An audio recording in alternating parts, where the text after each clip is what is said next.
Sa kabila ng balik operasyon ng NAIA main runway ng NAIA, ilang biyahe pa rin ng eroplano ang kanselado ngayong araw. Mula sa NAIA, may ulat on the spot, si Mark Salazar. Mark?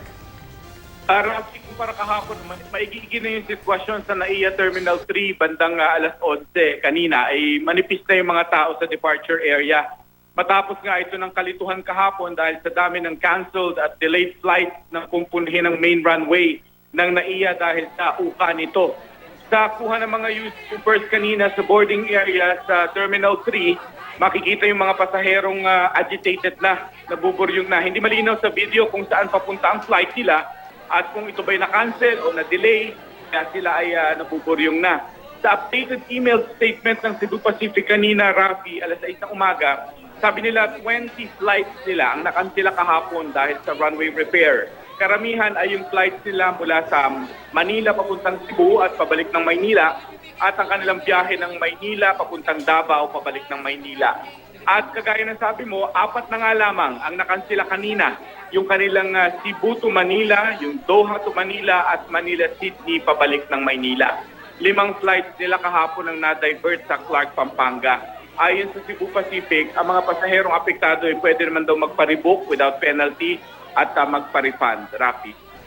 Mark, ang sinasabi kasi ng NAIA ay fully operational na yung kanilang runway. So ano yung dahilan ng pagkakansela pa rin ng 4 na flights ngayong araw?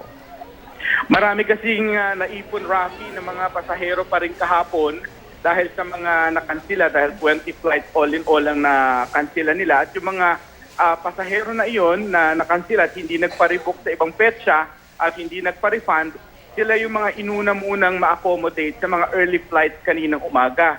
Kaya sila muna ang nakasakay. Samantalang yung mga nakabook naman kaninang umaga, sila naman yung nakansela. Hanggang sa makahabol yung mga flight at maisakay silang lahat at bumalik sa normal ang scheduled flight sa scheduled lipad ng mga pasahero, Rafi. At Mark, meron na bang advisory kung hanggang bukas kaya ay may posibilidad na may ma-cancel pa or ma-accommodate na lahat ngayong araw? Ang sabi ng Cebu Pacific, at least sa Cebu Pacific, ay itong 4 na flights na yung last na na-cancel at inaasahan nilang babalik na normal at they would have accommodated everyone ngayong araw na ito at bukas ay balik na yung original scheduled flights ng mga pasahero, Rafi. At Mark, panghuli na lamang, yung mga reklamo ng kakulangan sa pagkain, yung iba hindi nabigyan ng pagkain, meron bang naging tugon dito yung mga nakausap mong mga airlines? Oo, yung Cebu Pacific, nag-provide daw sila ng food at saka yung shuttle, especially yung kanilang 5 flights na na-divert sa Clark, Pampanga, ay binigyan sila ng pagkain sapagkat lampas na sa oras ng kanilang mga biyahe at they were given free travel from Clark to Manila, Rafi. Okay, maraming salamat, Mark Salazar.